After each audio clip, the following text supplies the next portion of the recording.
Cuando hablamos de la crisis entre México y Ecuador, solemos olvidar cuál es la razón de fondo de la misma, más allá de la enorme torpeza del gobierno de Noboa de haber invadido y de la manera que lo hizo la Embajada de México en Ecuador. Y la razón pasa por la presencia de los cárteles de la droga mexicanos en Ecuador y cómo están operando.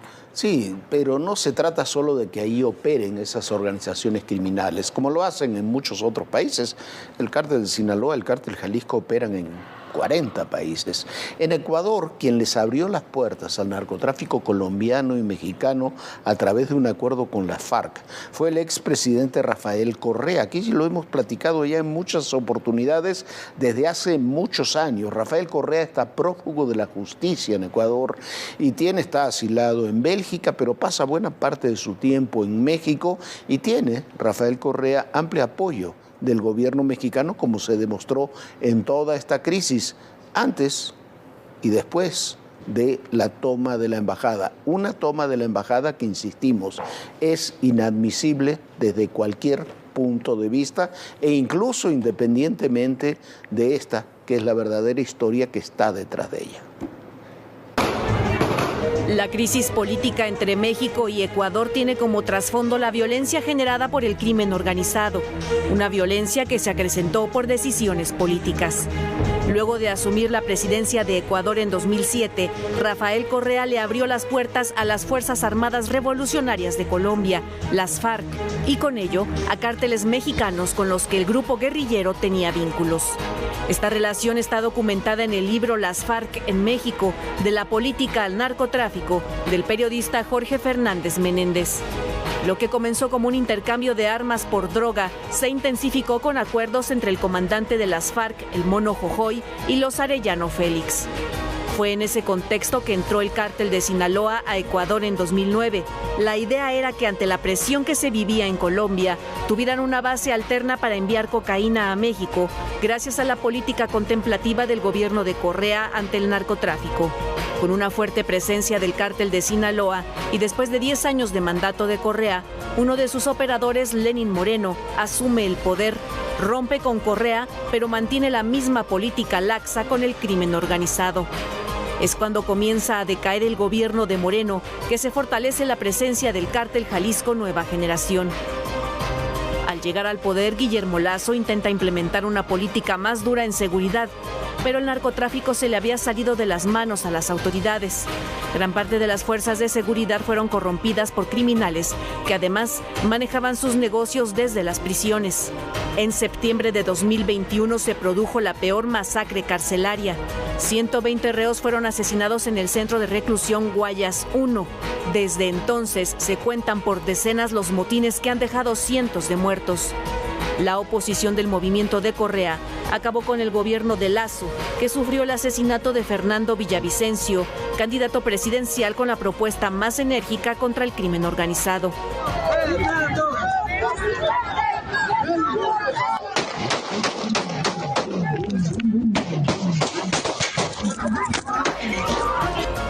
Días antes, Villavicencio denunció amenazas de José Adolfo Macía Villamar, alias Fito, líder de Los Choneros, grupo vinculado con el cártel de Sinaloa.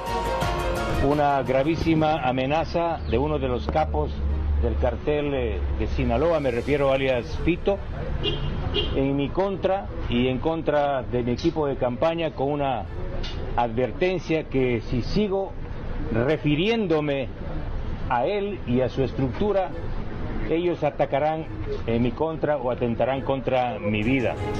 La política ecuatoriana suponía que la candidata de Correa, Luisa González, ganaría las elecciones, pero perdió en la segunda vuelta con el candidato liberal Daniel Noboa, que enarbolaba una bandera de lucha contra la corrupción y la inseguridad. Noboa asumió el gobierno en noviembre de 2023 y un mes después comenzó una ola de violencia inédita, con motines carcelarios y la fuga de capos de la droga. El presidente declaró estado de guerra interno y ordenó la aniquilación de los grupos criminales. Para ADN 40, Fuerza Informativa Azteca. Y hoy el presidente López Obrador en la conferencia matutina dio a conocer el video que muestra el ingreso de las fuerzas policiales de Ecuador en la Embajada de México en Quito. Es brutal. Sí, también se divulgó que uno de los principales colaboradores del expresidente Rafael Correa, Ismael Tobar, es el coordinador general de asesores y de asuntos internacionales del jefe de gobierno de la Ciudad de México, de Martí Batres.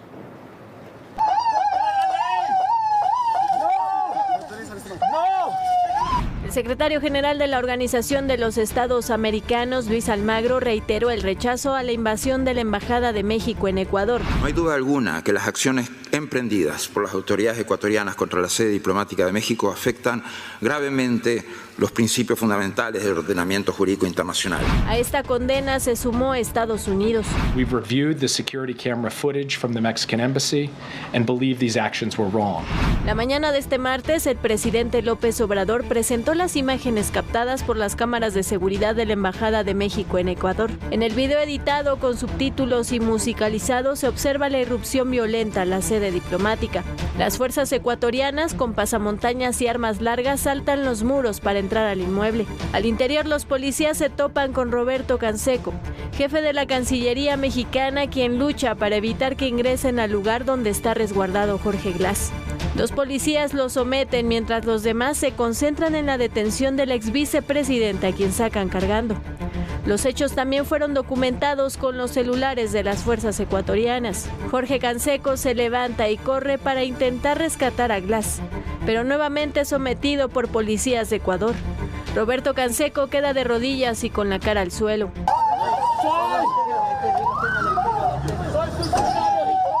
El viceministro de Movilidad Humana de Ecuador, Alejandro Dávalos, argumentó ante el Consejo Permanente de la OEA que México obstaculizó el funcionamiento del sistema judicial ecuatoriano al conceder asilo político a Glass, aliado del expresidente Rafael Correa y procesado por corrupción. Además, señaló que la decisión del gobierno mexicano de ofrecer protección al ex vicepresidente Glass fue una acción política. En otro capítulo de esta crisis entre México y Ecuador, se dio a conocer que Ismael Daniel Tobar, funcionario durante el gobierno del expresidente Rafael Correa, fue contratado en México como director del área de coordinación de contenidos digitales. El cargo, adscrito a la Coordinación de Comunicación Social, lo desempeñó de diciembre de 2018 a abril de 2021. Posteriormente pasó a Morena, luego a la Secretaría de Gobernación y después se incorporó como coordinador general de asesores y asuntos internacionales del gobierno de la ciudad durante la gestión de Martí Batres. Bueno, insistimos en un punto porque es central. Hay muchas razones por que se haya deteriorado tanto la relación entre México y Ecuador. De ninguna forma es admisible que se haya invadido, que se haya tomado una embajada, la embajada de nuestro país, para detener a alguien que tiene quizás razón el gobierno de Ecuador en que no estaba huyendo por razones políticas, sino por razones criminales, porque había cometido fraudes graves y documentados. Incluso así, no hay ninguna razón para que se haya tomado la embajada. Se ha dicho muchas veces que la invasión a la embajada mexicana en Quito no tiene precedentes. En realidad sí los tiene, y hay varios. En 1981, quizás en el más grave de los últimos tiempos, el gobierno de Fidel Castro ordenó tomar la embajada de Ecuador, pero en La Habana, donde habían ingresado 30 personas solicitando asilo político. Esta es la más reciente toma de una embajada. Fue la mexicana ubicada en Quito. Un tema que ha provocado ruptura diplomática entre nuestro gobierno y Ecuador. La mayoría de los gobiernos de América Latina recordaron la inviolabilidad de las sedes diplomáticas, pues se trata de un principio refrendado por normas internacionales.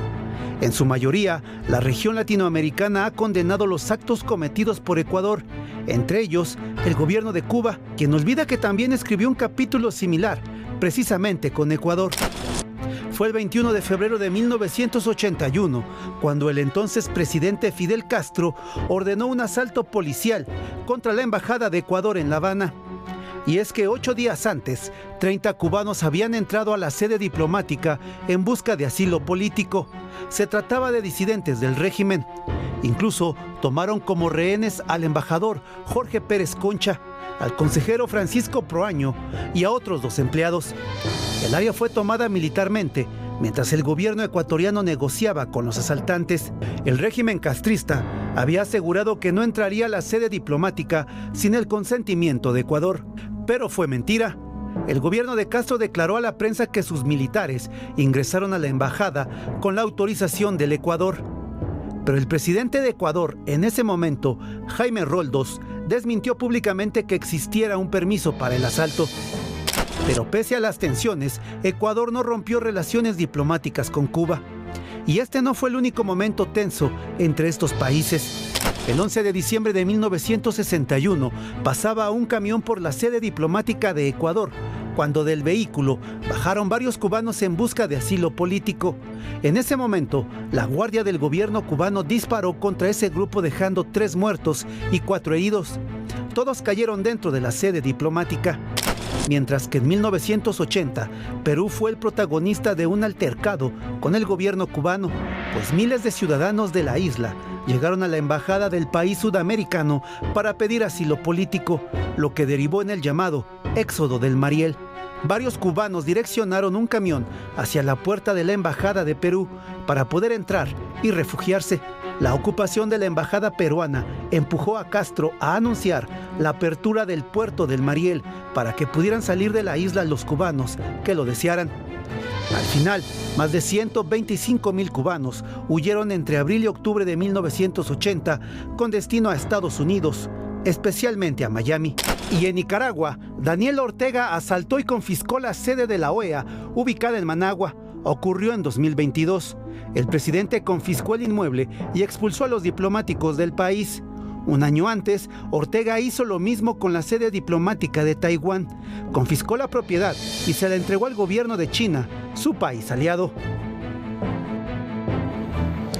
Y bueno, en todo esto hay también, además, versiones muy delirantes. Ahora que hablábamos de los que se fugaron ahí en todo este tema de los Marielitos, de Mariel, sí se fueron decenas de miles de personas que huían de Cuba, pero también el gobierno de Cuba lo que hizo fue vaciar las cárceles de delincuentes comunes y enviarlos junto a los Estados Unidos, junto con las personas que legítimamente buscaban asilo. Ahora yo creo que la inteligencia rusa se basó en eso, en una historia que es un invento absoluto y que nos vuelve a involucrar directa o indirectamente. Según los servicios de inteligencia exterior de Rusia, Estados Unidos envía o enviará narcotraficantes mexicanos y colombianos que va a sacar de sus cárceles para pelear en el frente a favor de Ucrania.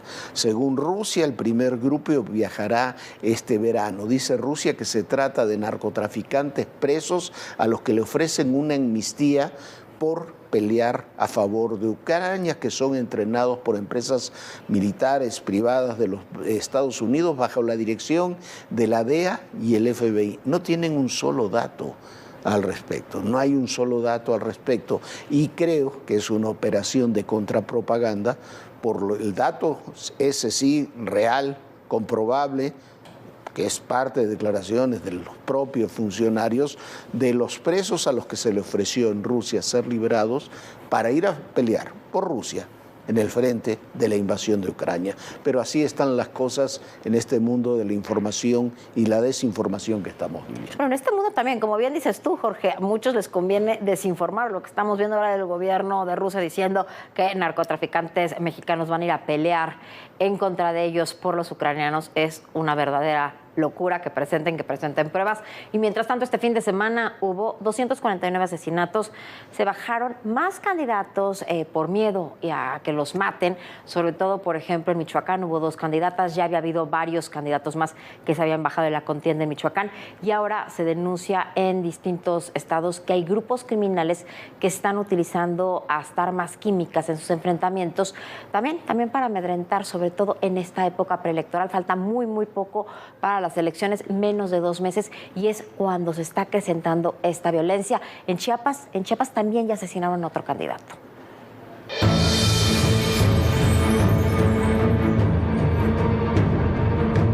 Él es Julián Bautista Gómez, exalcalde priista de Amatenango del Valle, quien fue baleado en el crucero del Carmelito a pocos kilómetros de la cabecera municipal de San Cristóbal de las Casas.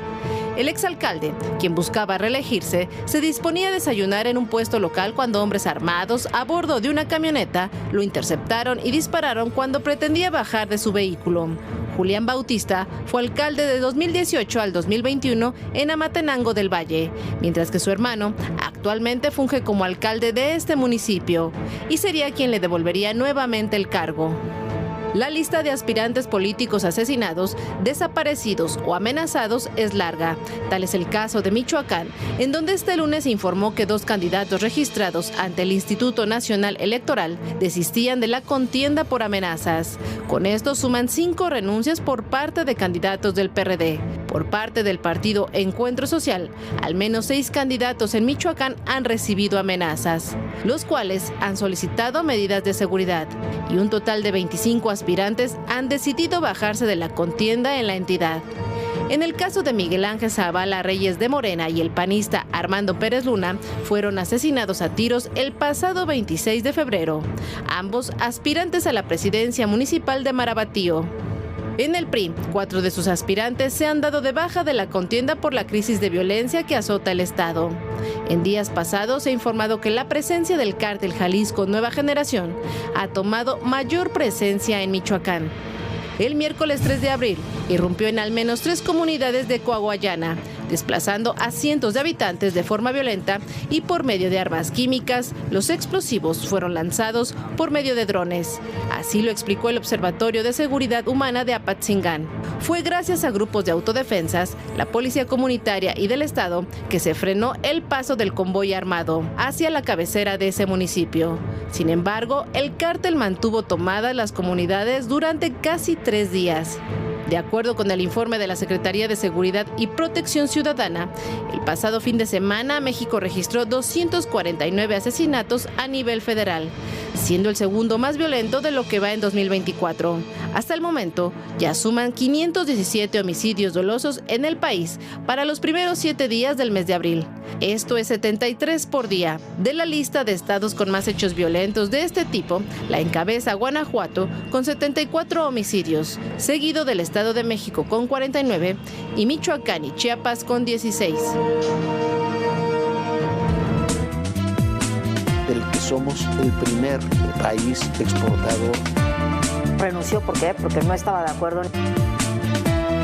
La magnitud que ha tenido el narcotráfico mexicano. Las confrontaciones, las reacciones.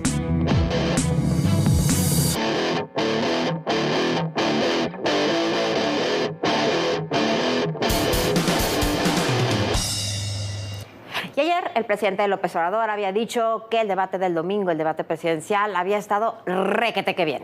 Bueno, hoy, rodeado de los gobernadores de Morena, le pareció que el debate fue un ataque contra su gobierno y se fue contra todos los participantes, los moderadores, los medios y, por supuesto, el INE. Todo le pareció ahora al presidente López Obrador una gran conjura, una conjura en su contra. Lo que no logró el debate, indirectamente, esta es una opinión personal, por supuesto, lo está logrando el presidente al insistir tanto en que su administración no hay corrupción, que logra poner nuevamente en el discurso público lo que el domingo en el debate no se había logrado imponer, por lo menos en la discusión pública, el tema de la corrupción. Con un tema adicional que no es menor, el implícito reclamo a Claudia Sheinbaum por no haberlo defendido. Hoy la candidata de Morena también, sin que sea una respuesta de otro tipo, dijo que en el debate defendió a la 4T con el corazón y con el alma. Bastaron unas horas para que el presidente López Obrador cambiara de parecer. El lunes dijo que el debate entre las 2 candidatas y el candidato a la presidencia estuvo bastante bien y que eran ejercicios importantes y necesarios.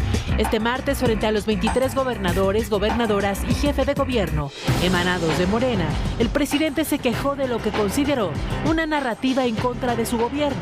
Acusó a medios de comunicación de orquestar una campaña de desprestigio.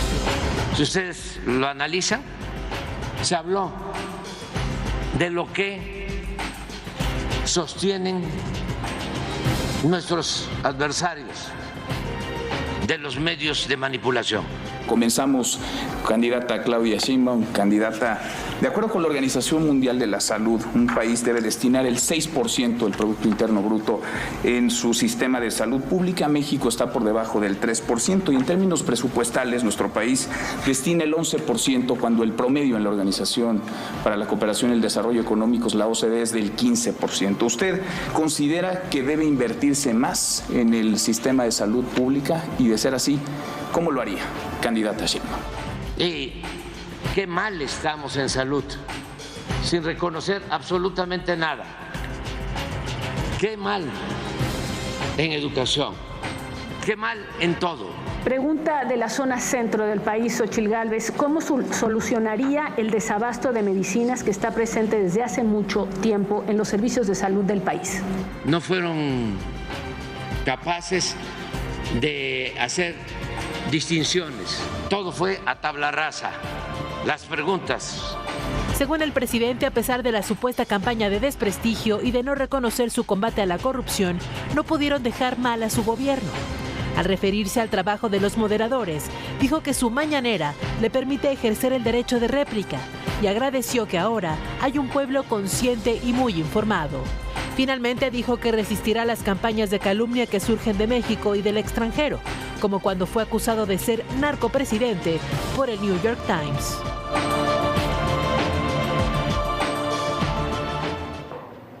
La verdad es una suma de manipulaciones y de falsas verdades. Los moderadores en el debate, Manuel y Denise y cualquier otro en cualquier debate, son moderadores. Las preguntas son preguntas que llegaron, son miles de preguntas de las cuales se eligieron 30 preguntas esa misma mañana. Son preguntas con datos objetivos. Los países de la OCDE gastan el 11% en educación, nosotros gastamos mucho menos, tiene que gastarse en salud un 6% y nosotros gastamos mucho menos. No es papel de los moderadores poner matices, para eso están los candidatos y las candidatas, para poner los matices, para poner las denuncias, para defender un gobierno. De eso se trata un debate. Precisamente un debate no es lo mismo que una mañanera, que el señor presidente tiene 3 horas diarias en los espacios públicos y en muchos otros para presentar la defensa de su gobierno, porque eso es lo que hace, y para atacar a sus adversarios. Un debate no es la mañanera, pero bueno, ahí están las cosas y así se entienden las cosas desde Palacio Nacional.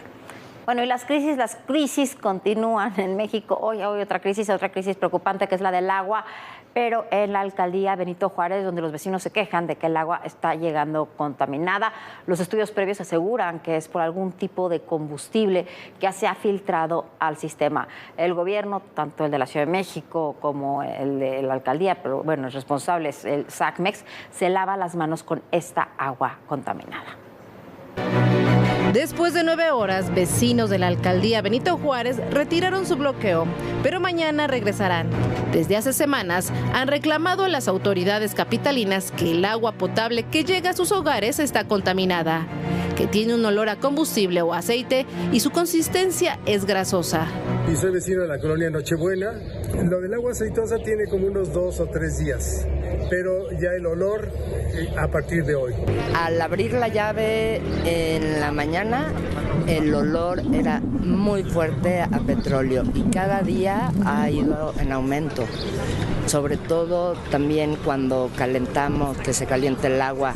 Ya se hicieron denuncias desde hace más de 3 semanas, pero no nos hacen caso, dicen que somos mentirosos.